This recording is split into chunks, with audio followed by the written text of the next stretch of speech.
Hello, welcome back to my channel. If you hear any weird noises in the background today, it's because I am currently dog sitting and he's not going anywhere because I have a coffee here that he clearly really wants. So today's video is going to be all about me answering questions that you guys DM'd me on Instagram about working in a national park, specifically for the company Xanterra. So let's jump into it. So for this video, I am going to be reading the screenshots off of my phone from Instagram. Goose, what are you doing? So appropriate for today. The first question is, if you have a dog, are you able to bring it to the national park with you? And just as a general answer, I'm going to say no. I only ever knew one single person that actually brought their dog to a national park with them, and he was in management, so he had his own cabin and it was a very special circumstances type deal. Other than that, you aren't really supposed to have dogs anywhere but parking lots in a national park, so it wouldn't be super realistic for you to actually bring your own dog with you. Another question I get asked pretty often is if you're married or in a relationship with somebody, if you guys are able to apply together and live together. And the answer to this is yes. They actually have dorm rooms that have full-size beds and are, just you and your SO. And so you guys are able to live together, just the two of you guys in a specific dorm room. And this also goes for, you guys are able to both apply to the same place. Say you're applying to like Mammoth Hot Springs. You can both get hired there and live there together. In addition, you can also make sure you guys choose the same weekends. So when you request your weekends, when you start working there, to make sure that you and your significant other have the same days off of work. And if you don't quite know what I mean when I say weekend, that's basically the clump of 2 days that you have off in a row. How did I get in so young without school? So I actually just worked as a person in the deli. So I scooped ice cream and I made sandwiches. The deli no longer exists in Canyon Village in Yellowstone, but because it was just like a low-grade job, it's not like I actually worked for the actual national park system. So I had a high school diploma, but I didn't have any college degree of any sort. Still working on that one. Is it possible to be vegan while living in the park? Yes, it is totally possible to be vegan while you're living in the park. You are going to have to work a little bit harder for it than you would in other places, but you're definitely able to find, dairy-free, animal product-free alternatives. Additionally, you could also, if you really wanted to go the extra mile, bring a mini fridge and stick it in your dorm room so you can go to the grocery store and keep your own food to yourself instead of eating in the employee dining room. How hard is it to make friends?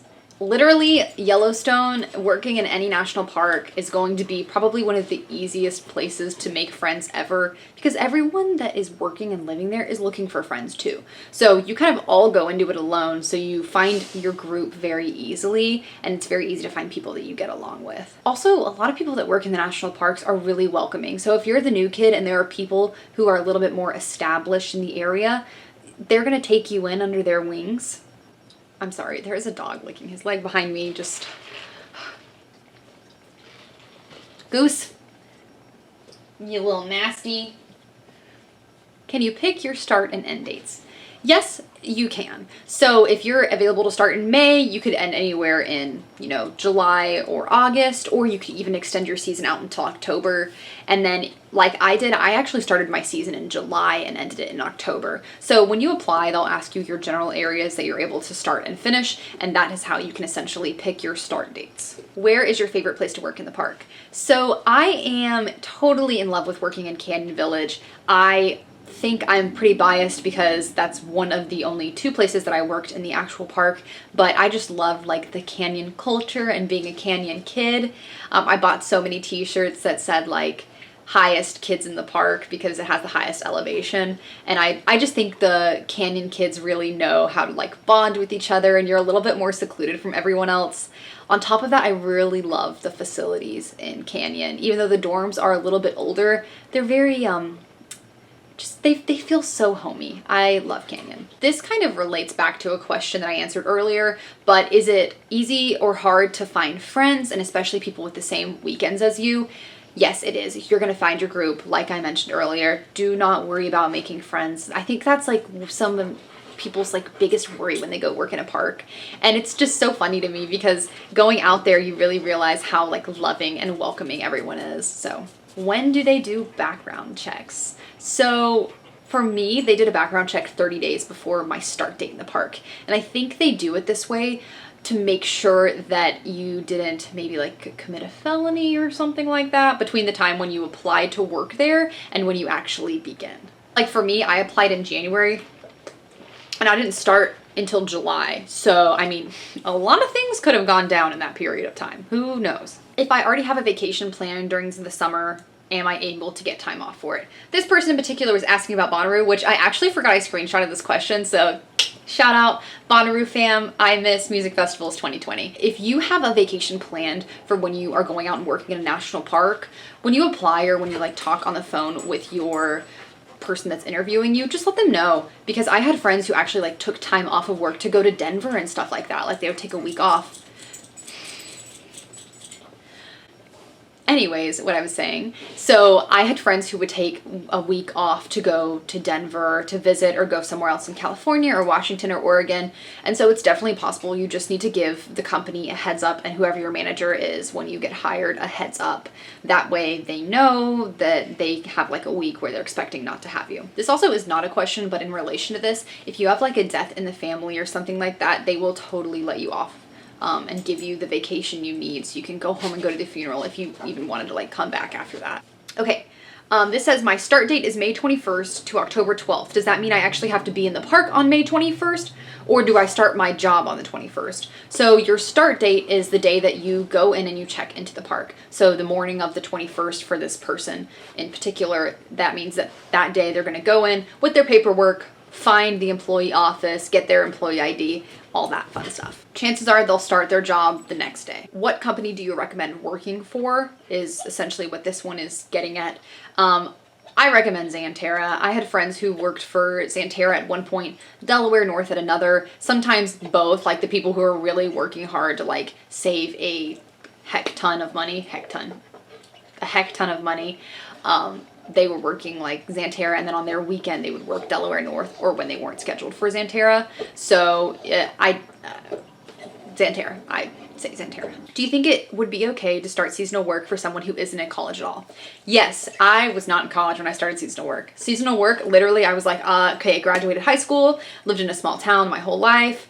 What do I do now? Because I don't want to go to college. So that is why I went and I did seasonal work for a season, just to kind of like, I don't know, like realign myself and figure out what the heck I was doing on this planet Earth. So yes, you totally can do seasonal work without going to college. I think most people do seasonal work without going to college, aside from the select few that actually go and do seasonal work during their college summers.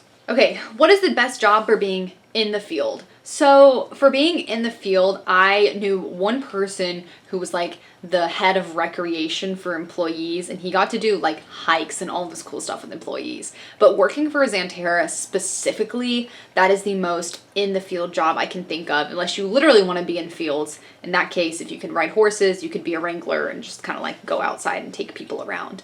But I think if you're asking questions more about like working in the field in the realm of like, you know, stream maintenance and stuff like that, probably going to want to look into working for the National Park Service, which would probably require a bit more experience and potentially like some college credits or a college degree of some sort. Oh, and actually the next person this question asked is, are there any college degrees I should look into? I personally am a marketing business leadership major, whatever that means. So I think that you probably want to look more into like ecology or environmental science of some sort in order to get the degree that the National Park Service would be more interested in. I'll leave a link down below to the National Park Service website, and if I can find any more information and links of like what it takes to work for the National Park Service, I will leave them down there too. Would you recommend bringing a car? I brought my car and I used it so much, I put 10,000 miles on my car between July to October. So I recommend bringing a car if you have the means and you can. If you don't, that's totally okay. You're gonna meet someone with a car and maybe they'll let you go places with them. But if you choose to not bring a car or you cannot bring a car, don't make friends with the people who have cars only because they have cars. Because trust me, I was one of those people. And we know who's our friend with us just for the car. I didn't care. I mean, I just wanted to be friends with everybody. So, but aside from that, definitely I recommend bringing a car if you can.